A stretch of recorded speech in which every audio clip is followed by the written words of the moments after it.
Hi, and thanks for joining me on the Ghanaian Farmer YouTube channel. My name is Enyonam, and we are in Mathless Trust Ghana Limited in the Volta region, precisely a community called Tajevu. Today, we are introducing you to how you can go about planting your sweet potato. It could be in your backyard, or if you're planning to go into a commercial sweet potato farming. The onset, the preparation, the basics from 0 to 10. When you have identified your land, yes, what do you do next? You get your tractor. yes, you do. So I have identified my land. The first thing I do is I do my land assessment. Okay. My assessment will be the pH, Okay. the slope, the fertility level. After that, I do my clearing. So after clearing, I do my plowing. My plowing is the first land preparation method. Okay. Use the plow hinged to the tractor. Okay. After plowing, we do harrowing to break the soil into smaller field. Then before that, we do the ridges as we have here. Here right now. Yes, please. Okay. So after this, we are ready to plant. Okay. Do I have to do this soil pH and all that, even if the land is a virgin land, like there has not been any farming activity at all? Yes. Though fertilizers application alters pH, but you can get a virgin soil to that the pH is not within the range of your crop. Okay. So no matter where you are or the status of your land, pH is always very important. Okay. Because pH is a major soil chemical feature that affects crop yield. Okay. Within the there's a scale that, like I said, between 5.8 and 6.5, if the pH is within that range, the fertility available in the soil or present in the soil are available for plant uptake. But the lower the pH is, that's high acidity, then the lower the availability of the nutrients for the plant to uptake. But within that range, they are soluble. Okay. The nutrient elements are available for crop to absorb. Okay. That's just why we always need to know the pH. Okay. If it needs adjustment, we do the adjustment. So what stage are you right now? So right now, our land preparation is done. So we are just waiting on Monday to start our planting. Okay. Do I need to water the soil before I do the planting? Yes and no. It's conditional. Okay. Now, if you check our soil, yes, it's moist. Okay. We can plant. Moist means there's a bit of water in it already. Yes, there's water in there. Okay. We can plant. Okay. But if Monday, by Monday, and if it did not rain today, it did not rain tomorrow, Sunday, Monday, before we plant, we will have to check on the soil again. Okay. If the soil is having water enough for us to plant, we plant. If it is not, then we quickly install irrigation water before planting. Oh, okay. Yes. Okay. Right. So before the planting, how many days should the land you have prepared stay for before you plant the crop on it? It's the farmer's choice. Okay. One, I can prepare my land, leave it for a week or more before I plant. Okay.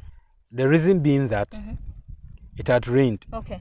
If I leave this field for a week or 2 weeks, weeds will emerge. So when the weeds emerge, I spray with glyphosate. So I kill those weeds. So that is reducing the population of the weeds in the field. So after I plant, it will take not less than a month before weeds will start emerging. So my first month, it has reduced the workload of that field for me, and which will transcend into less production cost. Because if I plant, I cannot use glyphosate again. So that means I have to employ labor to come in, which is expensive, as compared to using 1.5 liter of glyphosate to spray 1 acre. So that is. The other way is I can just prepare my land the following day or the same day I plant. So when the weeds come, I start with my weeding. Oh, okay. So it's either way. Okay, so it is, you have to decide which one you want. Oh, okay. Yes. Now I realize that there are some old irrigation tubes. It means that the land has been used before. Yes. What did you plant here? The previous planting was turmeric. Okay. So we did turmeric here. After the harvest, then we are planting sweet potato. We practice crop rotation. Right. The reason being that, one, to break disease and pest cycles.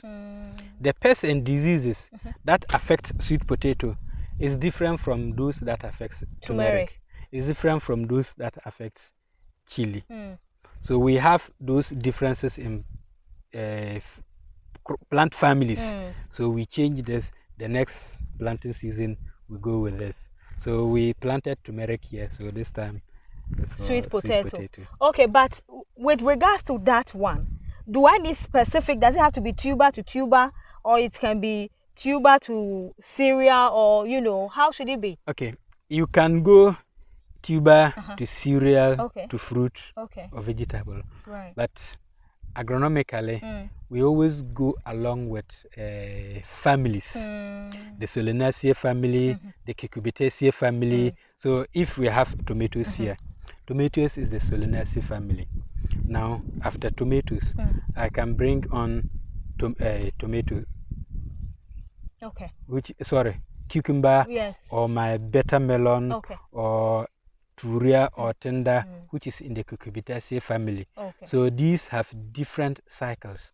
And the pests that affect tomatoes, some are the same, but most of them are different in the diseases.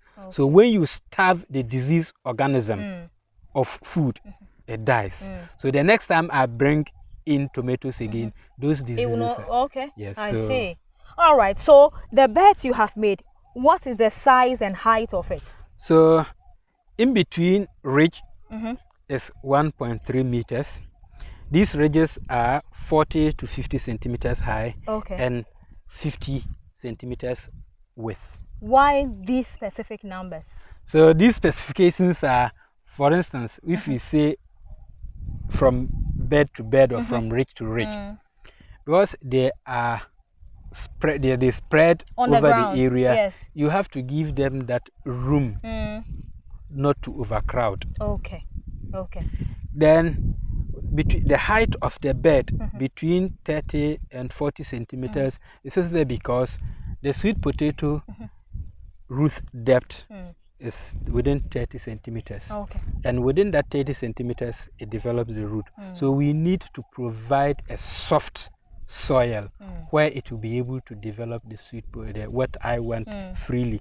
So if I restrict it, it will give me smaller tubers. That's why you need to give them. So that is why you need enough to space. Give them enough space. All right, that's fine. So right now, you're going to plant on Monday. Is that correct? Yes, please. Okay, so are you using manual, or you're going to use machine? I mean, mechanized way of planting? Yes, we do manual planting. Okay. You know, one other thing is that while we are integrated in every aspect of farming.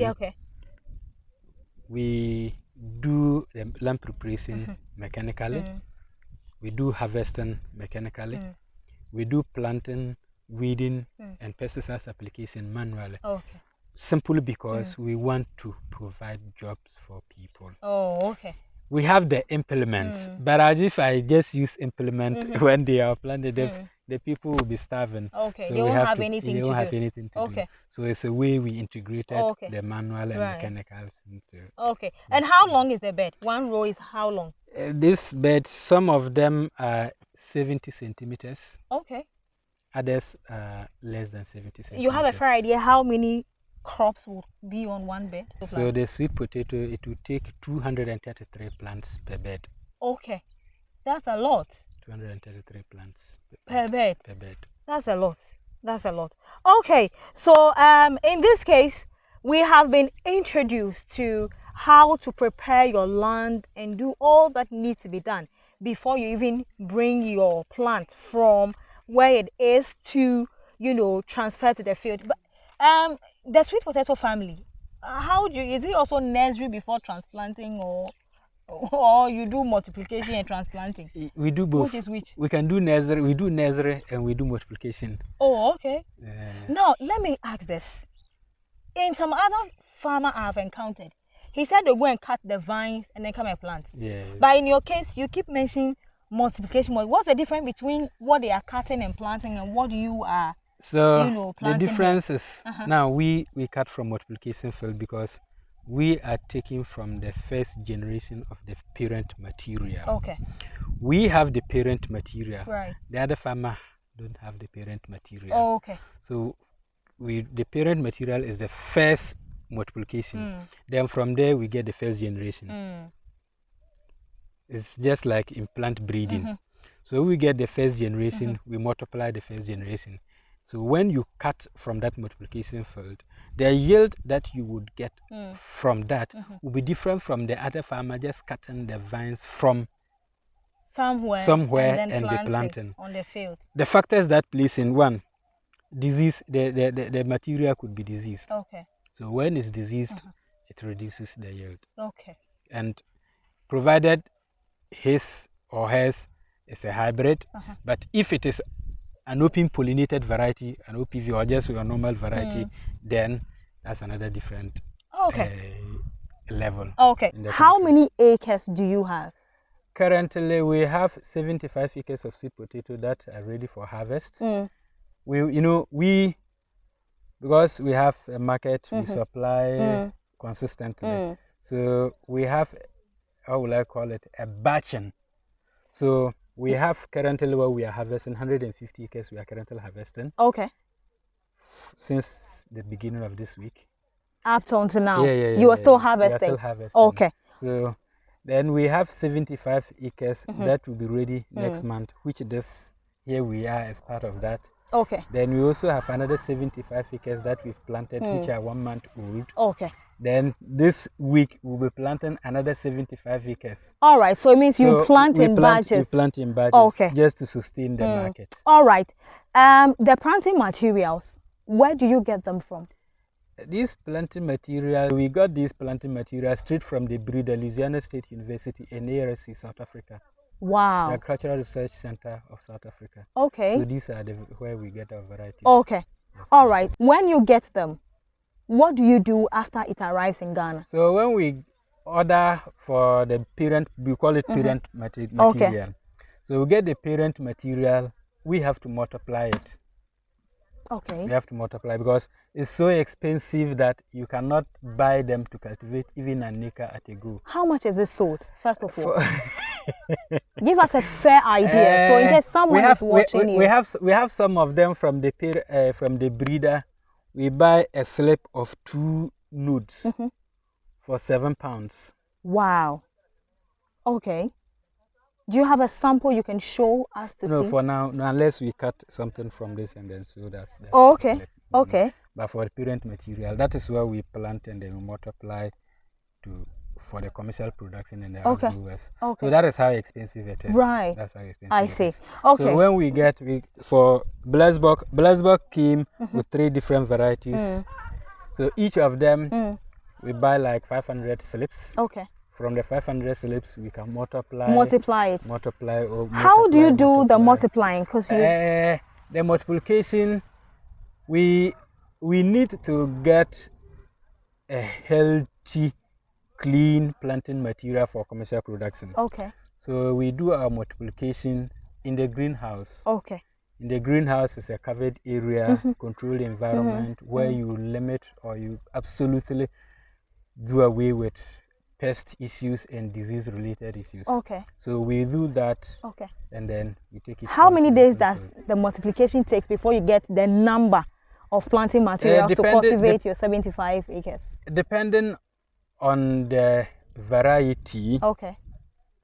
As low as or as short as within 4 weeks, you can get 4 weeks. You can get your planting materials. Yes. Which all depends on your agronomic practices. Okay, because that's if fine. you don't take care of it, it can even take a month, 2 months, but you still not get it. Okay, that's fine. What type of soil is good for cultivating sweet potato, especially this variety? So sweet potato mostly prefers or does well or thrive well in sandy loamy soils. Sandy loamy. Sandy loamy soils. Okay. With a pH of between 5.8 and 6.5. Okay. So if you have your field, you do your assessment, your soil pH is below, you would have to adjust it to that range. And if it is more than 6.5, you have to adjust it, bring it down within that range. How do I do the adjustment? The adjustment, for instance, if we have an acidic soil, we have gypsum, or we have just our common organic fertilizers, such as animal droppings. We can incorporate it in the soil and it improves the soil. Okay. But when the pH is also higher than the 6.5, mostly we use sulfate of ammonia, to just as simple as that. Because sulfur brings pH down. All right. So let's say I have my sandy loam, my pH is balanced and everything. How do I introduce the planting material? Do you go by digging? And how, deep do you dig the ground before you plant it? So if you are planting sweet potato, there are several methods of planting. Okay. First, we have to cut your slip between 4 and 6 nodes. 4 and 6 the nodes. Show me, please. Just a sample. So the nodes, these are the nodes. Okay. So if I'm cutting this for planting, I would have 1, 2, 3, 4. Okay. Then I cut from here. Okay. So when I'm planting, I plant 2 or 3. The 2 or 3 goes inside the soil. Okay. Yes. So these varieties, they are hybrid. The way you plant them communicates to them how they should do. Okay. The number of potatoes you can get. Okay. So if I plant only 1 node inside the soil, I'll get sweet potato worth that 1 node. Okay. If I make sure that 2 nodes get into the soil, I'll get sweet potatoes worth the 2 nodes. Okay. So the more the nodes beneath the soil, the better they perform. All right. And we plant them, because we are planted on ridges for our side, we can also plant them on mounds. Okay. So planting them on ridges, we have the ridges about 1 meter to 1.3 meters, and in between plants is 30 centimeters. Okay, that's the distance. That's the distance in between plants. So the more you open them, because we are concentrated on the export market, there's a standard. Okay. The shipment or the standard is by weight. Okay. 150 to 800 grams. Right. So with experience, we've identified that the more you open the plants, the bigger the sweet potato become. Okay, so the bigger that's the strategy. The easier you get. Okay. They become unsellable. I see. So you close the gaps a bit. Yes, even some of the varieties we have them at 25 centimeters. All right. Yes. So if you plant your sweet potato from day 1, how long does it take to start bulbing? Depending on the variety, because this so we always limit our conversation to this one. So Blessbok is a 4-month gestation period variety. Then I can start harvesting. Yes, or it can start bulbing. No. It's ready for harvest. It's ready for harvest. Okay. So if you plant Blessbok today, like this variety was planted on 7th July. So by now they should start forming the roots. Right. So it's a root and tuber crop, or it's a root crop. Yes. So the root develops to some stage and begins to expand into the sweet potato. 50 to 60 days. Okay. They start initiating the fruit. Okay. Yes. All right. Between day 1 to the 4th month before you harvest, do you use any form of manure or fertilizer? Yes, definitely. Okay. It's just like our normal tomatoes or cabbage or cucumber, where you need to support it with nutrients. Okay, so how many times do I support it with that fertilizer? Depending on your soil characteristics. Right. For us, what we usually do is we do soil analysis. We have our soil probes, which are on the farm. Okay. If today I want to get the features of this soil, I have all my apparatus. Okay. But often, at least 3 months, 4 months, we take samples for the lab also. The lab analysis gives you better results. Okay. But on the go, we also have kits that we can use to do test the assessment. All right. So if I do my soil assessment and I know the amount of nitrogen Blesbok needs, so based on the assessment, what is remaining to make up the quantity of nitrogen Blesbok needs, then I apply that. And also, we can apply split application because it's raining. If you apply, let's say this plant, one needs 10 grams of nitrogen for the growing cycle. If I give it 10 grams of nitrogen, leaching will take place. Okay. All right.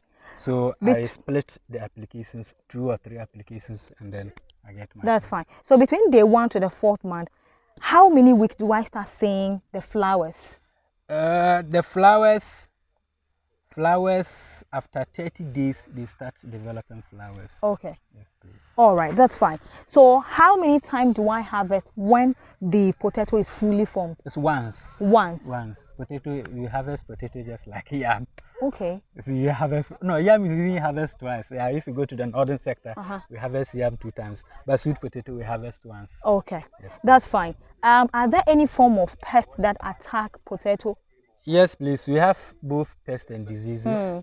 The most stubborn pest of sweet potato is the sweet potato weevil, or some people call Colorado weevil. It feeds on both the leaves and the edible root. Okay.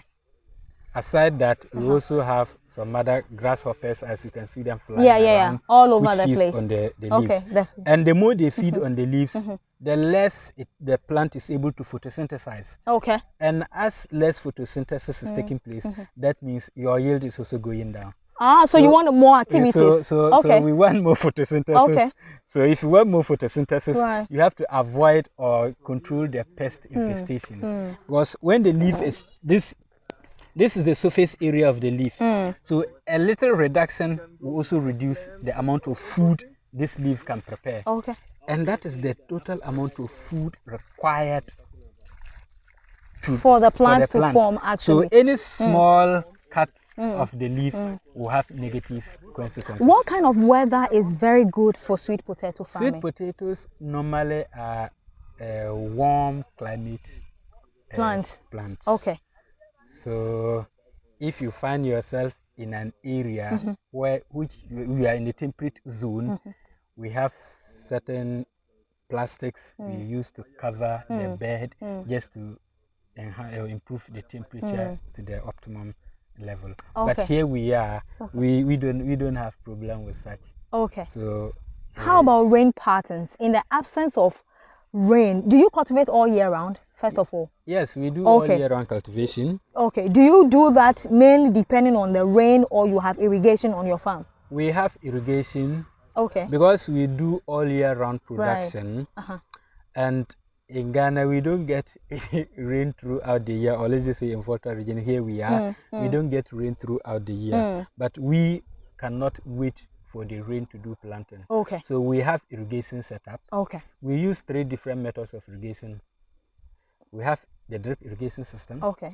We have the shower irrigation system. Right. And we have the sprinkler irrigation systems. Okay. So which one do you use here? So here we use the shower irrigation system. Okay. So when we go through a week without rain or more, you have to make sure you irrigate it. Irrigation system. Okay. So to give it water. Yes. Okay. Because water is key in the yield. Okay. Now I realize that there are a lot of weeds in the middle or in between the plant.